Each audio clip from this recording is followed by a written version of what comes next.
Sarah Bennett leaned back in her ergonomic office chair, exhaling slowly as she signed the final document of the $10 million investment deal.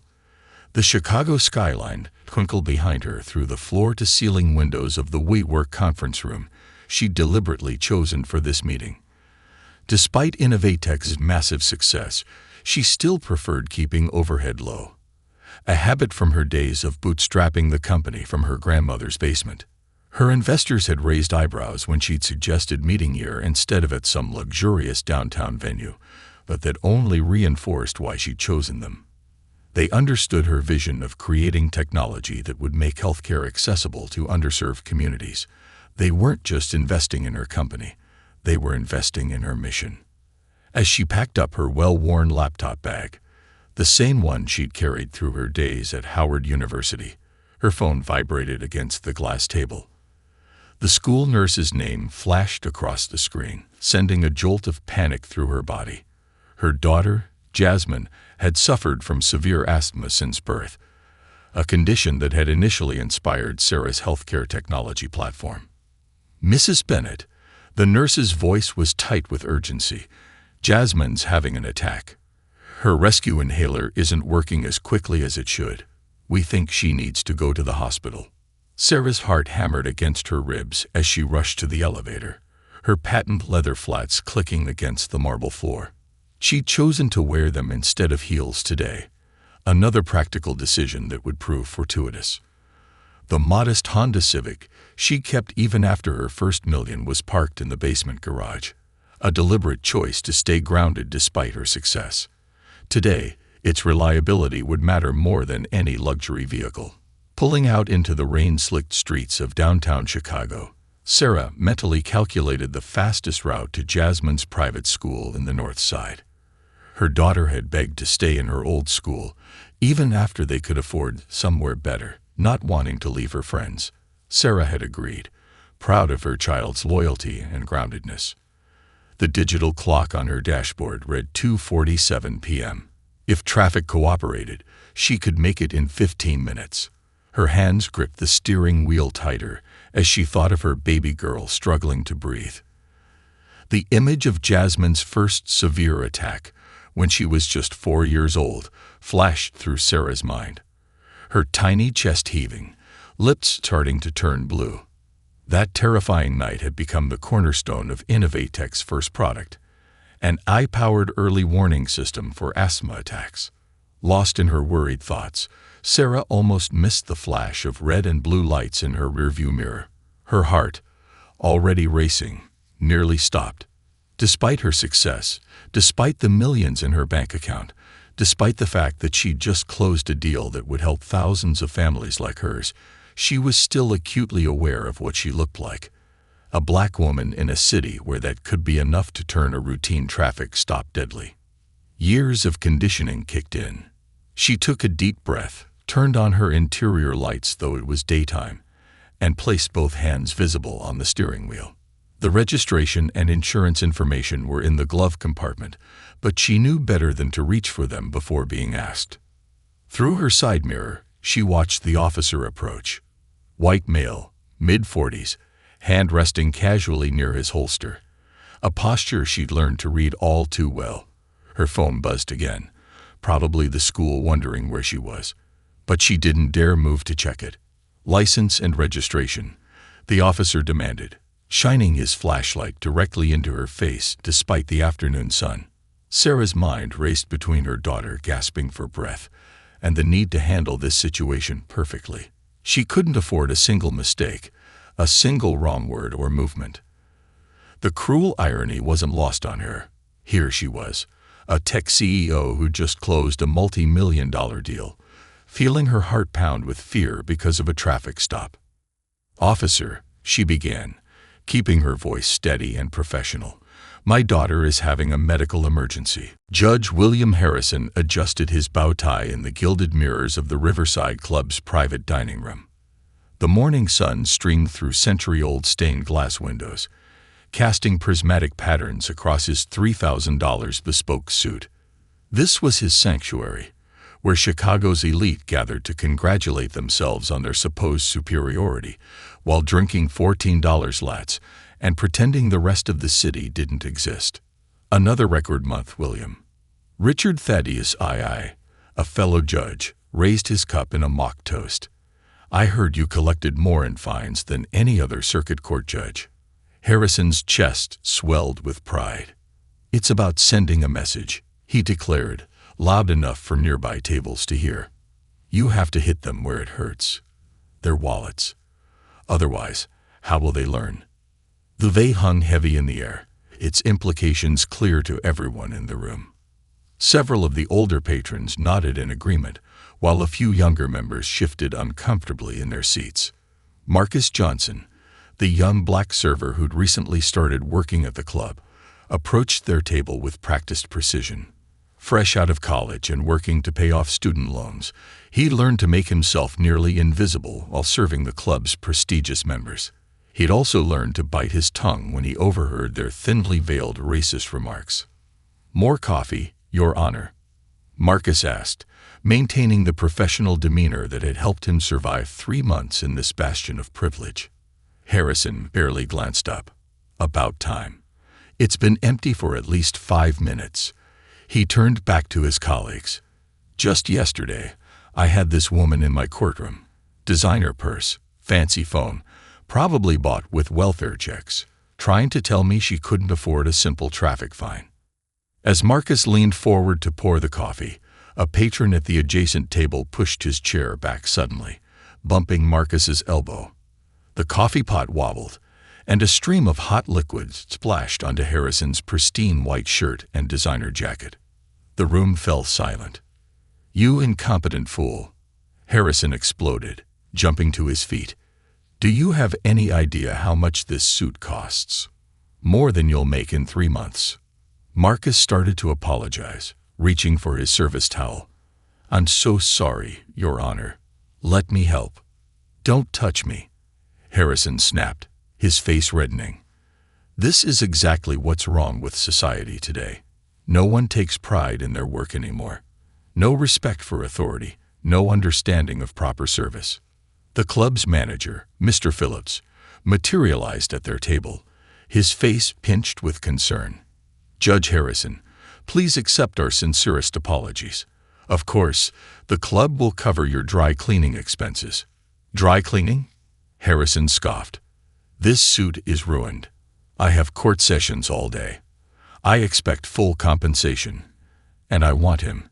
He jabbed a finger at Marcus. Fired immediately. Marcus stood straight, his hands clasped behind his back, face carefully neutral despite the humiliation burning in his chest. 4 years of pre-law studies at Northwestern had taught him enough about justice to know there was none to be found here. Actually, Marcus said quietly, I'm on my lunch break after this service, Your Honor. And I believe I'll be attending traffic court this afternoon. I have a ticket to contest. His eyes met Harrison's, steady and unflinching. I look forward to seeing equal justice administered. Harrison's face twisted into a sneer. Well, don't expect any special treatment in my courtroom, boy. The law is the law. As Marcus walked away, he could still hear Harrison complaining to his colleagues. This is why I'm tough on them in court. Give them an inch, they'll take a mile. When they appear before me, they learn their place. What Harrison didn't notice was the young law clerk from his own courthouse, seated in the corner, who had captured the entire incident on her phone. She'd been collecting evidence of Harrison's behavior for months, waiting for the right moment to expose him. And in just a few hours, when Sarah Bennett would stand before his bench, this breakfast incident would become part of a much larger story, one that would shake the foundations of Chicago's judicial system. The fluorescent lights of courtroom 237 cast harsh shadows across Sarah Bennett's face as she stood before Judge Harrison's bench. She'd changed into her Chanel suit, not out of vanity, but because experience had taught her that appearance could mean the difference between being heard and being dismissed. The irony wasn't lost on her that she had to dress up to be treated like a human being. Her daughter Jasmine was safe now, thank God. The hospital visit had cost her 4 hours of sleep, but seeing her baby girl breathing normally again was worth every minute. The memory of the traffic stop still burned. The officer had eventually let her go with a citation after calling in her license, perhaps realizing that harassing a woman with her credentials wasn't worth the potential backlash. Case number 47,892. Bennett versus the City of Chicago. The court clerk announced, her voice echoing through the chamber. Judge Harrison, still smarting from his morning coffee incident, barely looked up from his papers. His suit was different from the one he'd worn at breakfast, a rushed replacement that didn't quite fit right. Adding to his irritation, the stain from this morning had spread, not just on his clothes but on his mood, and everyone in the courtroom could feel it. Another traffic violation, he muttered, loud enough for the first 3 rows to hear. Let me guess, you're here to tell me you can't afford the fine. Sarah stood straight, her Harvard Law degree almost burning a hole in her designer bag. Your Honor, I'd like to explain the circumstances. The circumstances. Harrison cut her off, finally looking up. His eyes narrowed at her attire. Nice suit. Channel, isn't it? I'm familiar with the brand since my wife shops there frequently. Interesting choice for someone claiming hardship. A murmur rippled through the courtroom. In the gallery, Marcus, the server from this morning, sat forward in his seat. He'd switched his coffee-stained uniform for a clean dress shirt, and his phone was discreetly recording every word. I'm not claiming hardship, Your Honor, Sarah replied, her voice steady despite the anger bubbling beneath her surface. I'm here to address the circumstances of the citation, and what I believe to be a pattern of discriminatory. Ms. Bennett, Harrison interrupted again, his face flushing with the same shade of red it had shown during the coffee incident. This is a traffic court, not a civil rights forum. You ran a stop sign while speeding. The fine is $500. Pay it or face the consequences. Sarah pulled out her small moleskin notebook and began writing. The scratching of her pen against paper seemed to fill the suddenly silent courtroom. What do you think you're doing? Harrison demanded, his knuckles whitening as he gripped his gavel. Sarah looked up, her eyes meeting his with an intensity that made him lean back slightly in his chair. I'm documenting, Your Honor. Every word, every gesture, every assumption. It's a habit I developed in my years as a CEO. Always keep detailed records. CEO. Harrison's voice carried a note of disbelief. Yes, Sarah continued, her tone professional but pointed. And as the keynote speaker at next week's National Justice Reform Conference, I believe this interaction will make for a fascinating case study. I understand you're also on the panel discussing equality before the law. How fortunate that we'll have this shared experience to discuss. The color drained from Harrison's face as recognition flickered in his eyes. Behind Sarah, Marcus smiled slightly as he stopped his recording and pressed upload. In the back of the courtroom, the law clerk from the Riverside Club was already composing an email to the Judicial Review Board, attaching both the morning's coffee incident video and this current exchange. And somewhere in the courthouse, Sarah's phone buzzed with a text from her executive assistant. CNN is calling about a viral video of a judge's racist rant at the Riverside Club this morning. They're asking if you'd like to comment on your courtroom experience with him today. Should I put them through? Sarah looked directly at Judge Harrison, whose face showed the dawning realization that he had gravely underestimated the woman before him. She kept eye contact as she reached for her phone, letting him watch as she began typing her response. The mahogany doors of courtroom 237 burst open with a thunderous bang. Every head turned as James Chen, one of Chicago's most prominent civil rights attorneys, strode in with purpose, his Louboutin shoes clicking against the marble floor. A whisper of recognition rippled through the gallery. Chen wasn't just any lawyer. He was the legal architect behind some of the most significant racial justice victories in recent Illinois history. Your Honor, Chen's voice carried the quiet confidence of a man who'd never lost a case. I apologize for my dramatic entrance, but I believe we need to pause these proceedings immediately. Judge Harrison's face contorted with barely contained rage. This is my courtroom, Mr. Chen. You can't just barge in here and—" "Actually," Chen interrupted, placing his leather briefcase on the defendant's table, "I can and I must. As legal counsel for Miss Sarah Bennett, CEO of Innovate Tech Solutions and chairperson of the Chicago Tech Equity Initiative, I'm formally requesting a review of this case and all similar cases handled by this court in the past 24 months." The atmosphere in the courtroom shifted palpably. Several people pulled out their phones, fingers flying across screens as they Googled Sarah's name. Marcus, still sitting in the gallery, watched with satisfaction as the woman next to him gasped at an article about Innovatech's recent $500 million valuation. Harrison's complexion shifted from red to ashen as his clerk hurriedly whispered in his ear, presumably filling him in on exactly who was standing before him. Sarah remained perfectly still, her notebook open, pen poised, the picture of composed determination. "Ms. Bennett," Harrison stammered, his previous arrogance evaporating, "why didn't you mention your position earlier?" "Would it have mattered, Your Honor?" Sarah's voice was calm but carried an edge sharp enough to cut through the tension. "Should one's profession determine how they're treated in a court of law? Perhaps we should ask the other defendants here today how they feel about that."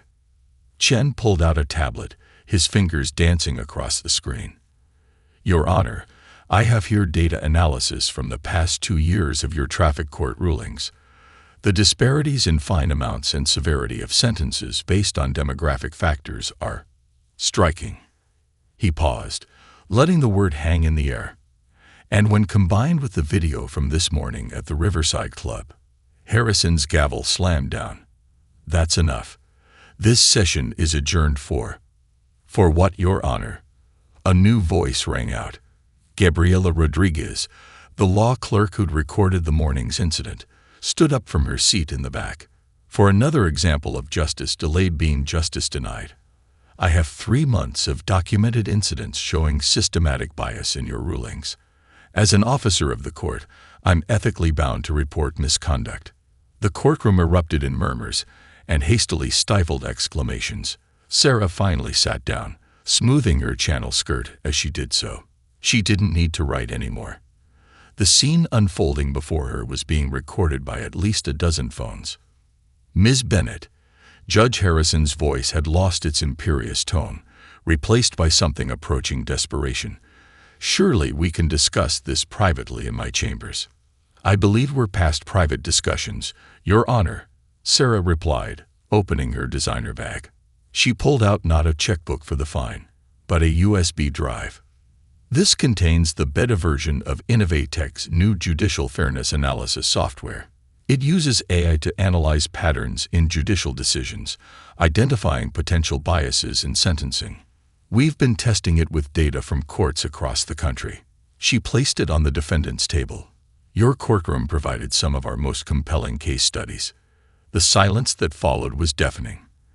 In that moment, everyone present understood they were witnessing not just the humbling of one prejudiced judge, but potentially the beginning of a systematic change in how justice was administered. And somewhere in the back of the courtroom, Marcus smiled, knowing his morning coffee accident had played its part in this perfect storm of accountability. Within hours, the Chicago courthouse steps became a media circus. News vans lined the street, their satellite dishes reaching toward the gray October sky like metal sunflowers. Sarah Bennett stood at the center of it all, her Chanel suit now a symbol of poetic justice captured in countless social media posts and news clips. "Ms. Bennett," called out a reporter from the Chicago Tribune, thrusting her microphone forward, "is it true that Judge Harrison tried to have you arrested for contempt of court after you revealed your identity?" Sarah's lips curved into a subtle smile. "What happened in that courtroom today isn't about me or Judge Harrison. It's about every person who's ever walked into a courtroom and felt the weight of prejudice before they even opened their mouths." Behind her, James Chen was orchestrating a masterclass in legal strategy. His team had set up a mobile command center in a nearby coffee shop, where they were collecting testimonials from other defendants who'd faced Judge Harrison. Marcus, still in his dress shirt from the morning's coffee incident, had become an unexpected star witness, his video having garnered over 2 million views in just 3 hours. The real story, Sarah continued, her voice carrying across the crowd, is that in 2024, we have the technology to prove what marginalized communities have known for decades. Bias isn't just a feeling. It's quantifiable. It's documentable. And now, it's undeniable. She pulled out her phone, displaying a holographic projection of data charts from Innovatech's judicial fairness analysis software. The stark visual representation of Harrison's biased sentencing patterns hovered in the air, drawing gasps from the assembled crowd. In cases involving minority defendants, she explained, pointing to a particularly damning graph, Judge Harrison imposed fines averaging 60% higher than those given to white defendants for identical violations. But here's what's truly fascinating. He did it so systematically that an AI could predict his sentencing decisions based solely on the defendant's race and appearance with 94% accuracy. Inside the courthouse, Judge Harrison sat in his chambers, watching the scene unfold on his television. His bow tie hung loose around his neck, his replacement suit wrinkled from the stress of the day. On his desk lay a letter from the Judicial Review Board, requesting his immediate appearance for an emergency hearing. Back outside, Gabriela Rodriguez, the whistleblowing law clerk, stepped forward to share her testimony. I spent 3 months documenting every instance of bias I witnessed, she revealed, her voice trembling but determined. What broke me wasn't just the big injustices.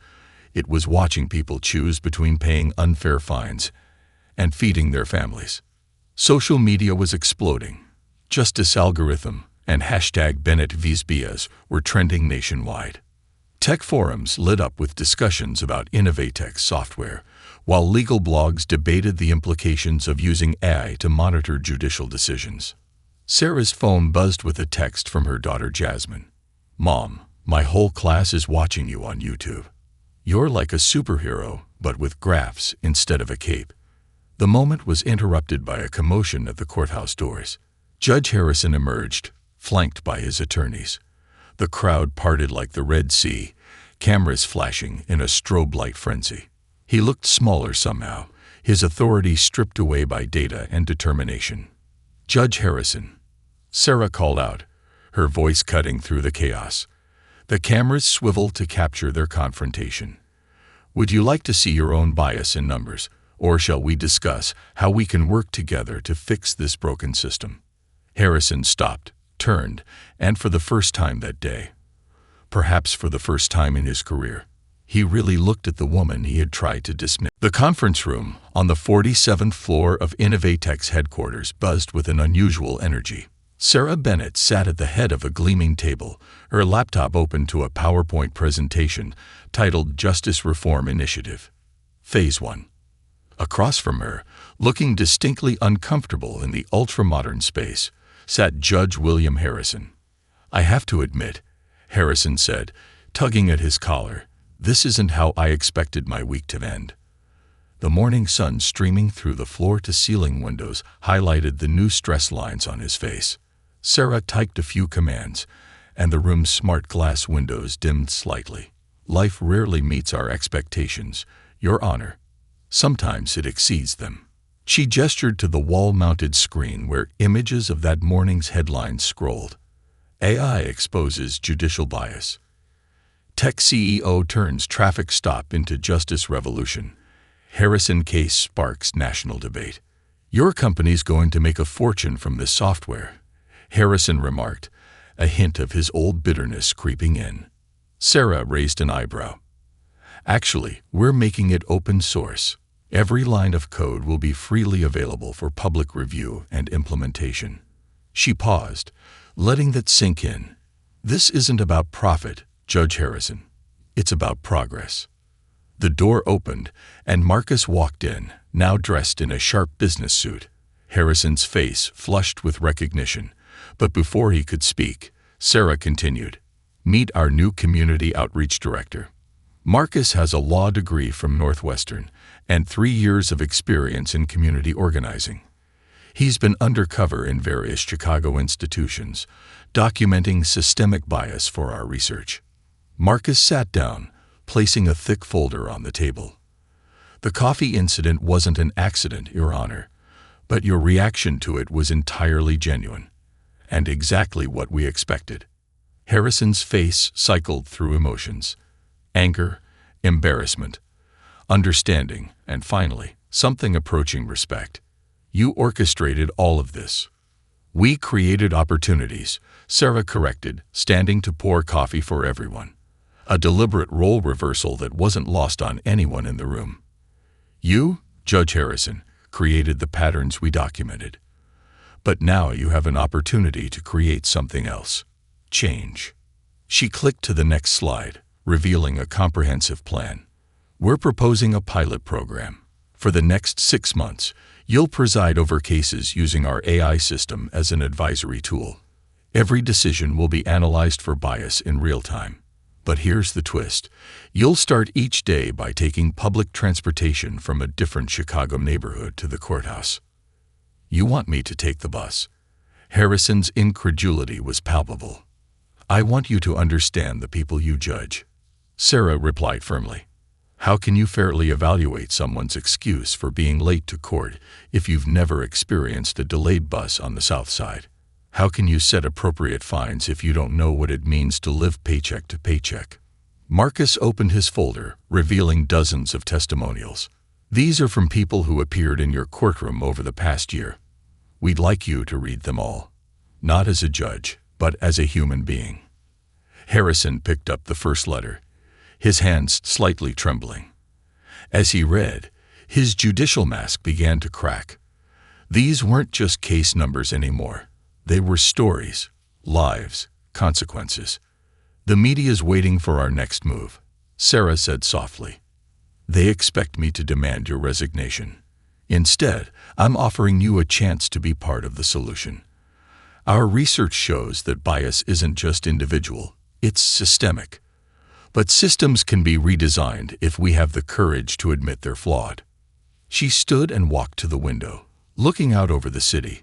Tomorrow, you'll take the red line from 95th Street to the courthouse. I'll be riding with you. The day after, we'll take the blue line from Forest Park. Each day, a different route, a different story. Harrison looked at the folder, then at Marcus, and finally at Sarah.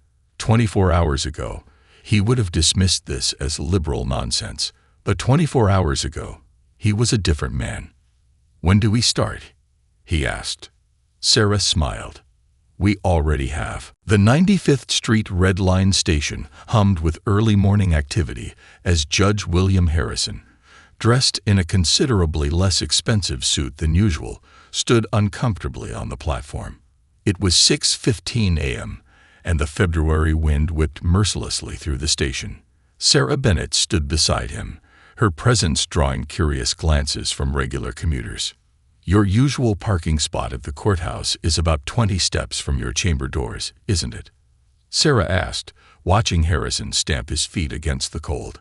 She purposely scheduled this journey during Chicago's harshest month. Heated parking garage, Harrison admitted, watching a young mother struggle up the stairs with a stroller, her toddler balanced precariously on her hip. Without thinking, he moved to help her, surprising himself as much as Sarah. The train arrived, already packed with early morning workers. As they squeezed inside, Harrison found himself pressed between a construction worker and a nurse ending her night shift. The scents of coffee, perfume, sweat, and anxiety mingled in the cramped space. 7 more stops. An elderly woman announced to no one in particular, her shopping cart wedged against the door. Can't be late again, or they'll dock my pay. 3rd time means termination. She caught Harrison's eye. You look like someone important, mister. You ever been late to work and had your pay docked? Harrison shifted uncomfortably, remembering all the times he dismissed tardiness excuses in his courtroom. No, ma'am, I haven't. At the next stop, a young man rushed in, out of breath. Harrison recognized him. He'd appeared in court last month for a fare evasion ticket. He'd claimed he had to choose between a train fare and breakfast for his kids. Harrison had fined him $200. The young man recognized Harrison too. Their eyes met in the crowded car. "Your Honor," the man said quietly, holding up his valid transit card. "Paid in full this time. Had to skip some bills, but at least I won't see you in court again." The train jerked to a stop between stations. The lights flickered. A collective groan rose from the passengers. "Technical difficulties," the conductor announced. "Should be moving shortly." Sarah checked her watch. "Court starts in 45 minutes.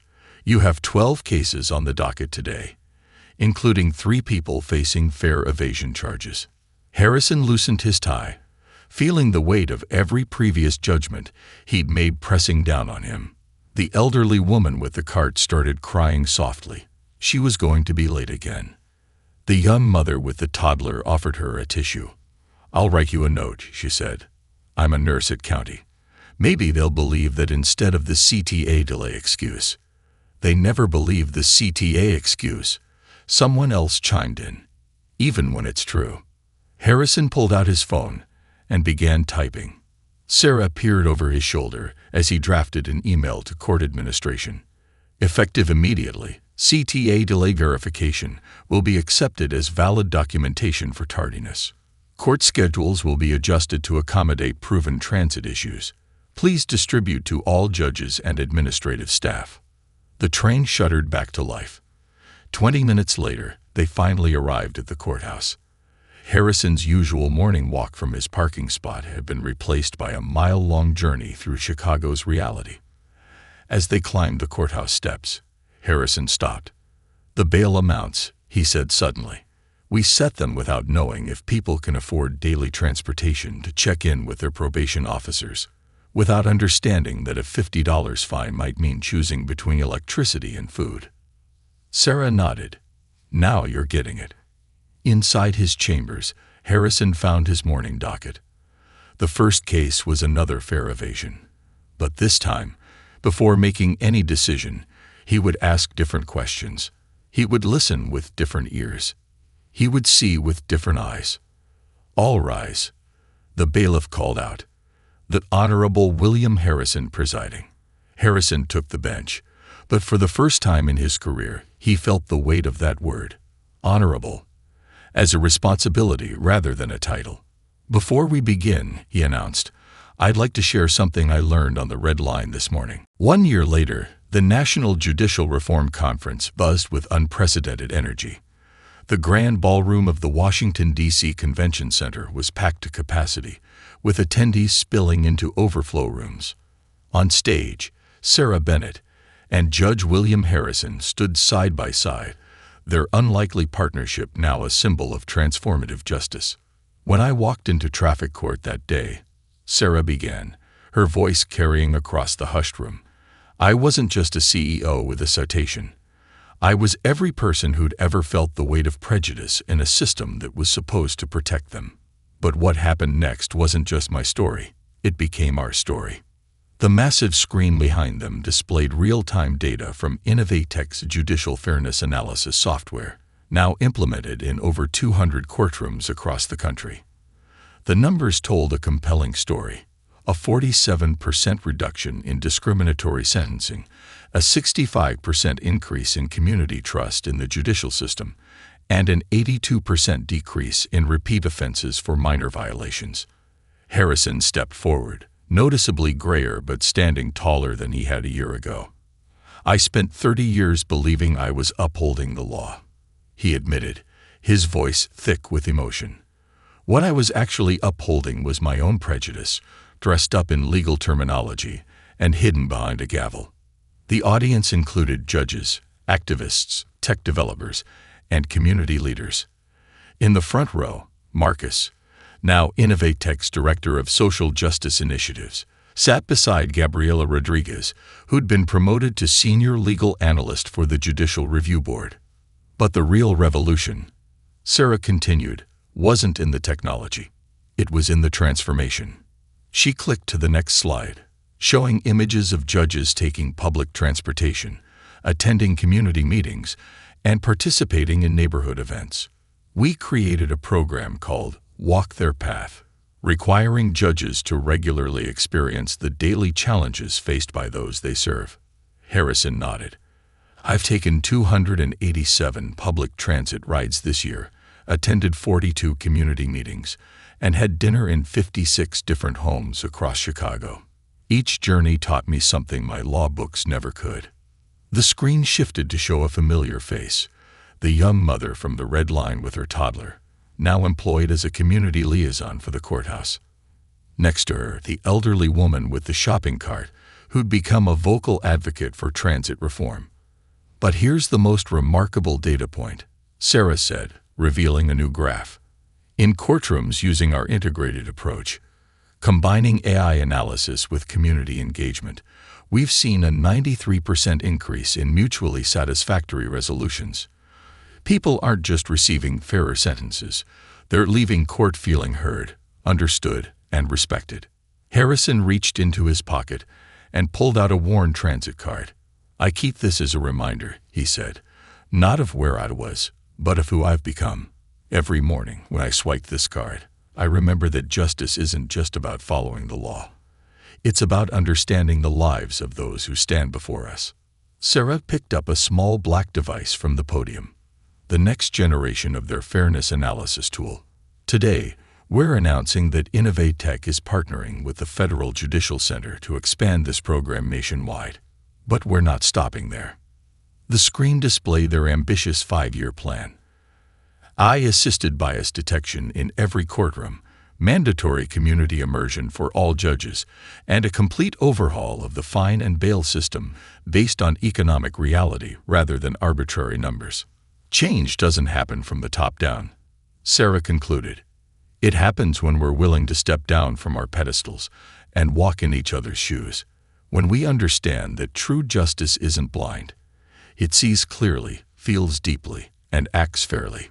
The audience rose in a standing ovation, but Harrison raised his hand for silence.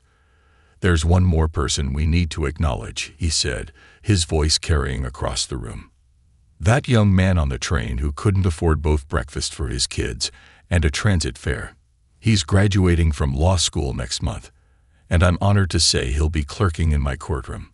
As the applause thundered through the convention center, Sarah looked out at the sea of faces, all the lives they'd touched, all the changes they'd sparked, all the justice yet to come. The revolution wasn't just about fixing a broken system. It was about transforming the hearts and minds of those who ran it. And it had all started with a traffic ticket, a coffee spill, and the courage to stand up for what was right.